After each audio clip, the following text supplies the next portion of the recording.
Hello, everyone. Welcome to Play Policy webinar for July updates. My name is Moon. I'm from Trust and Safety Google Play regional operations for Southeast Asia, Australia, New Zealand, and Pakistan. Today, I'll be walking you through what were some of the major updates that we have just announced. So, with that, let's begin. Actually, before we start, I'd like to share a few things to keep in mind. Number one, please do not record the session, and we will be posting the recorded version on the webinar link. So please use that instead of recording this yourself and sharing on social media. And number two, the content that we will be discussing today is meant only for those of you who joined the live session. So sharing anything about this event on social network is not permitted. Number three, if you have any questions, please type it in the comment section below this screen. Those questions will really help to make this session more interactive.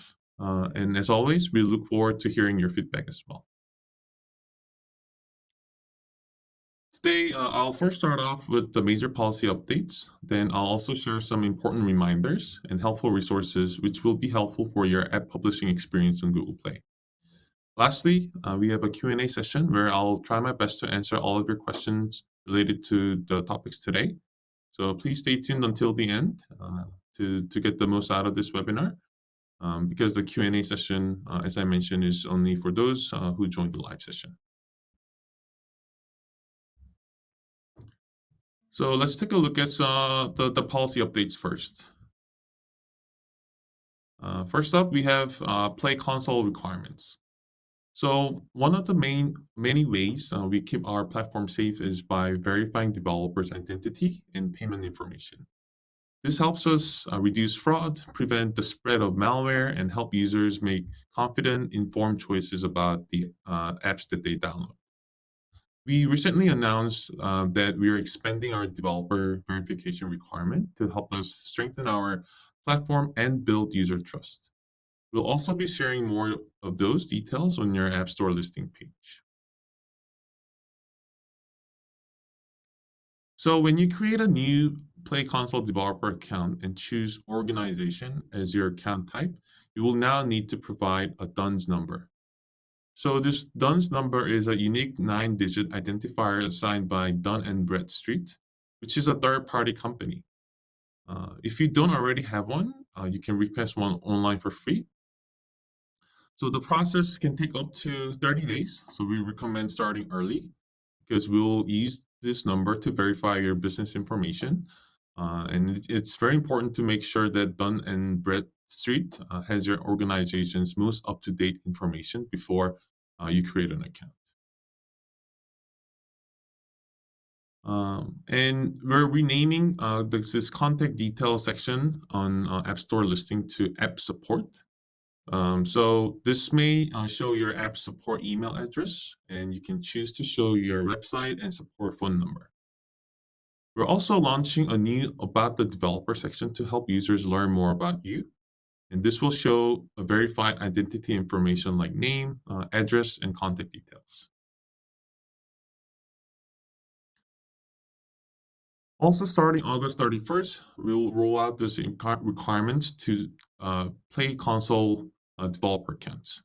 Just to repeat again, this is just for new Play developer accounts first. So once you create a new account and we verify your details, you can publish apps on Google Play. However, over the first few months, we'll gather feedback and refine the experience before expanding to existing developer accounts. And in October, we'll share more information with existing developers about how to update your account. And you can learn more about these updates and how to comply at this link here in this slide.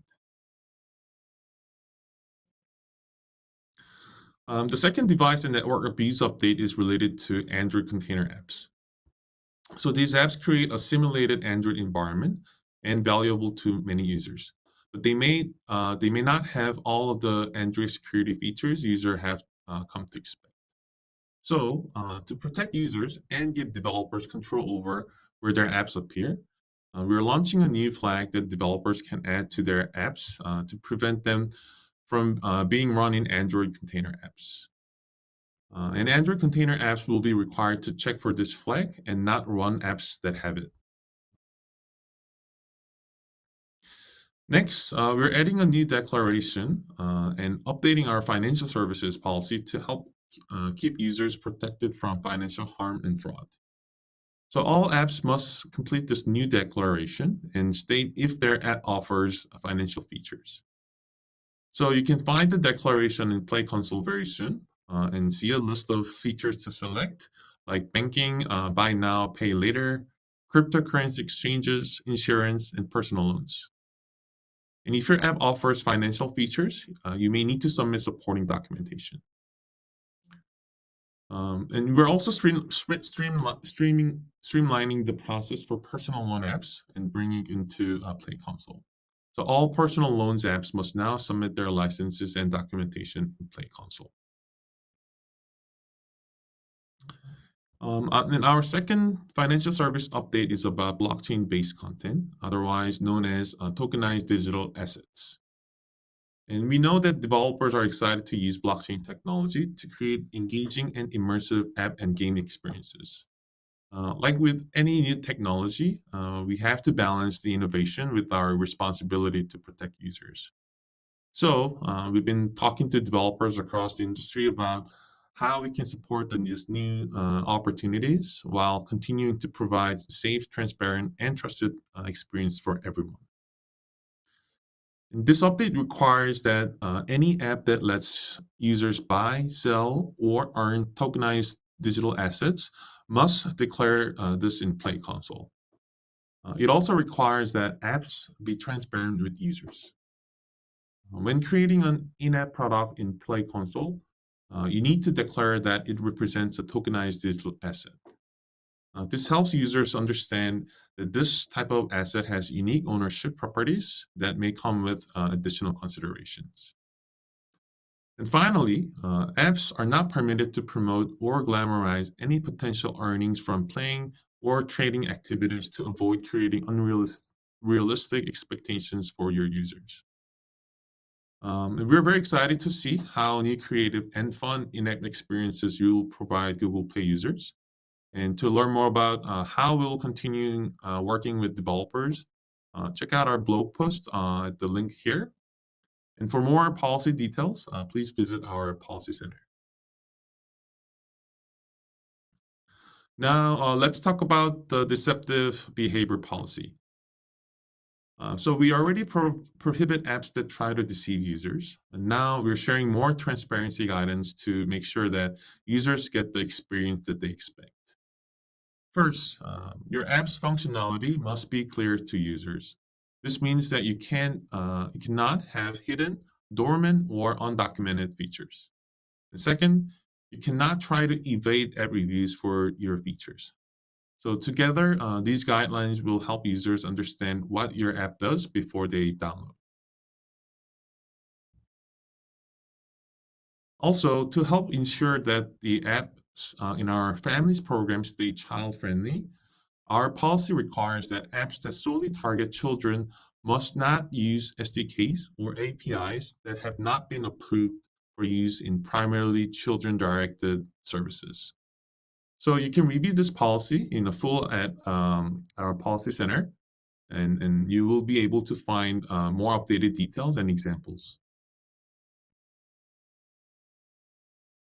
Let's also quickly touch on updates about Play Billing Library. So in May, we launched Play Billing Library 6.0 with improvements to subscription features, logging, and new API insights.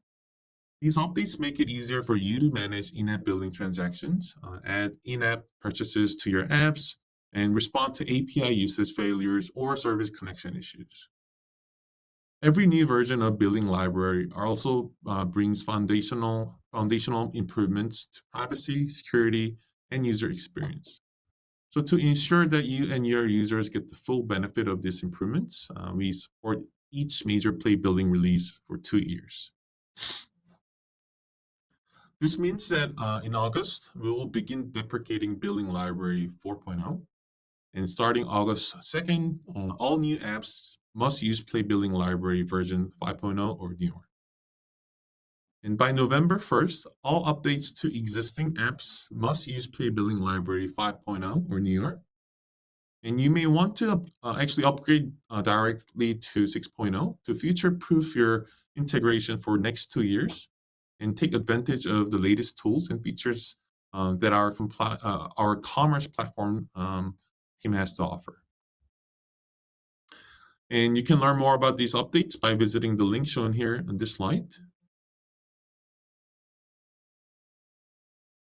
Also, personal loan apps targeting Thailand must obtain a valid license from the Bank of Thailand. Developers must provide documentation providing their ability to provide personal loans in Thailand. And this documentation should include a copy of the license issued by the Bank of Thailand to operate as a personal loan provider or nano-finance organization. And finally, here are some upcoming key deadlines. And for policies that may take developers more time to implement or fix or to make changes, we've been mindful to give longer grace periods. And for full list of recent policy updates, please visit this link. And we encourage you to review these updates carefully in case any of them impact your apps. Let's now discuss some important reminders to help you build compliant apps. First one is around account deletion.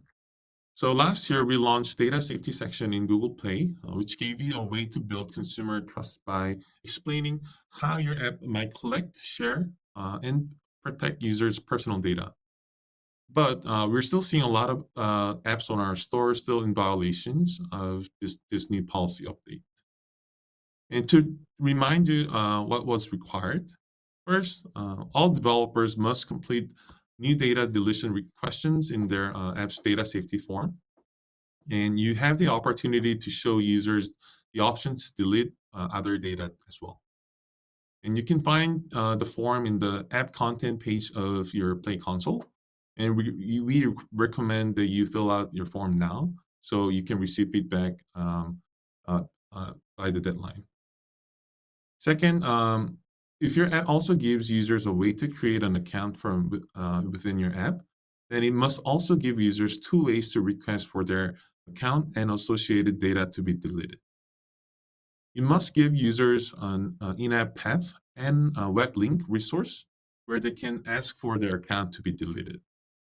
You will need to add this link to your data safety form as well. And for your information, we're asking for a web link because some users may have uninstalled your app already. So we'll need a different way to exercise this control. And third, whether or not your app offers account creation, you need to update the data safety form in Play Console by December 7th. And here's what the new feature might look like in your data safety section if you offer account deletion. So first, users can spot the new data deletion badge in the data safety section of your App Store listings. And this provides users a more convenient and consistent experience for managing data across apps. Then users can tap into, sorry about this. And then users can tap into the screen and go to the data deletion area. Here, users can ask for their account or for other data to be deleted. And once they make their choice, they can tap a link to go to the web resource you provided in your data safety form. And here, you may want to give users this additional option to delete other data like activity history, images, and videos, instead of only offering the option to delete their entire account.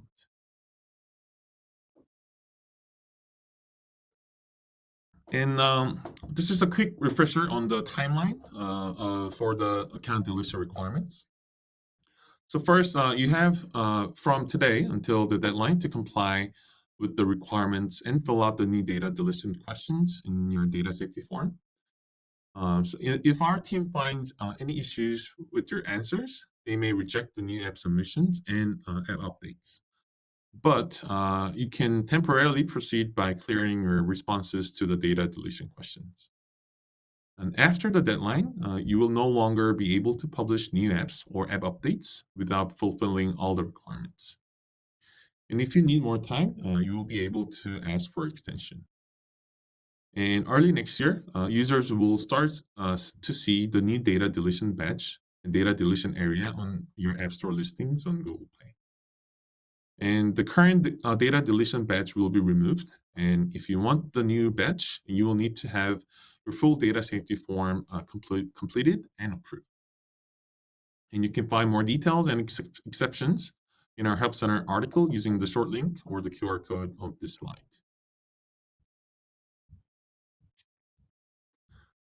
Also, to learn more about Google Play's app account deletion requirements, please click on this short link or scan the QR code to view most frequently asked questions about this account deletion.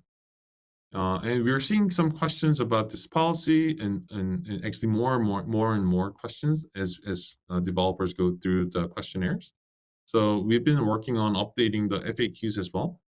So please check out the site more frequently. And in addition to the FAQ page that we have created for you, you may also want to watch this video on YouTube that summarizes the actions that you must take before the December 7th deadline. And you can watch the video by going to this short link presented on the screen. And we encourage you to watch the video as soon as possible so that you can begin taking the necessary steps to meet the deadline. For now, video is in English only, but if you prefer to watch it with subtitles, I think you can also use the subtitle function on the YouTube and enable automatic translation. Next topic is around Privacy Sandbox. So also in last year, we also announced the Privacy Sandbox on Android. This is an industry-wide initiative to raise the bar for user privacy and ensure continued access to free content and services. And now we're rolling out this first beta to a small percentage of Android devices. And in Privacy Sandbox beta, users will be able to control their participation by turning it on and off in the Privacy Sandbox section of settings anytime they want. And this also provides new APIs that are designed with privacy at the core and don't use identifiers that can track activities across apps and websites. Apps that choose to participate in the beta can use these APIs to show relevant ads and measure their effectiveness.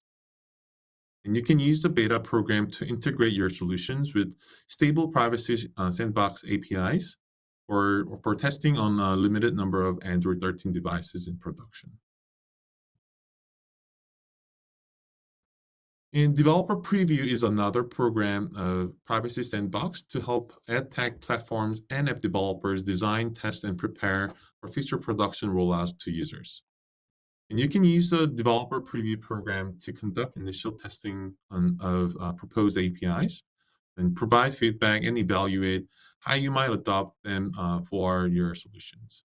You will first see the new public APIs and behaviors in this program. So we highly recommend that you try out developer previews first to use the latest Privacy Sandbox features, then graduate to beta for stable integration. And you can find more about these programs by visiting the link or scanning the QR code provided here. Also, here are some of the new features we've released for Privacy Sandbox, and you can watch the video to know more about these features. Next, and make sure you're up to date with the major updates in Google Play from this year to date, and including Play Console updates, improving technical quality, and Privacy Sandbox on Android Beta. And watch the video by clicking this link below. And for common policy issues that Android developers may encounter when using SDKs, and best practices for integrating SDKs into your app or game, you can watch this new video by going by going to the links below. So it has a lot of the technical details, so highly recommend you to check them out as well. And to make sure you don't miss any of the deadlines, please visit this link or scan the QR code on this slide. And we created this page so it will be easier for you to keep track of the latest changes to our policies, including when these changes take effect and resources to help you prepare for the app updates. Please do take note that all the dates on this page appear in year, month, and day format. So please do not confuse. And because we regularly update our policies, checking this page will definitely help provide a safe and trusted experiences for our users on Play. And for policy deadlines older than 3 months, you can check our policy archive.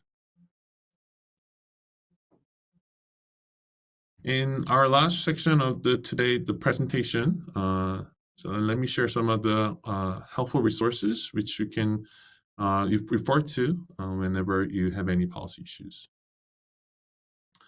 So first, if building high quality and safe app experience is your top priority, please take advantage of our free training online policy foundations and policy deep dives.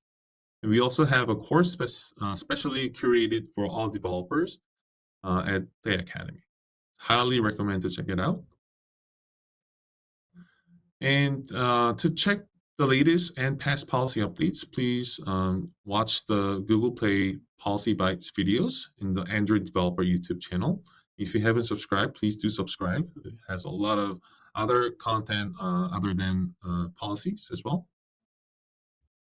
And the video also includes subtitles, English video in Arabic, French, Russian, Thai, Turkish, Urdu, and Vietnamese. Sorry that we don't have any local speakers in these languages, but hopefully these subtitles help you to better understand more details about the policy updates. And we also host webinars like today with live Q&A session. And it's a good opportunity for you to tune in and ask questions us directly and give us live feedbacks. So please stay tuned for our next invitation when we host the live webinar. Last but not least, here are key resources that you might want to take a look. And that's it for today. This was all the content we wish to share with you to bring you up to speed to these latest updates. I hope you found it useful. Your feedback is really valuable, so please, it will take a minute or two. So please do file us, submit us the feedback form so that we can prepare the content better for the next time and better support you. Thank you, and stay safe and healthy, and I'll see you next time. Thank you.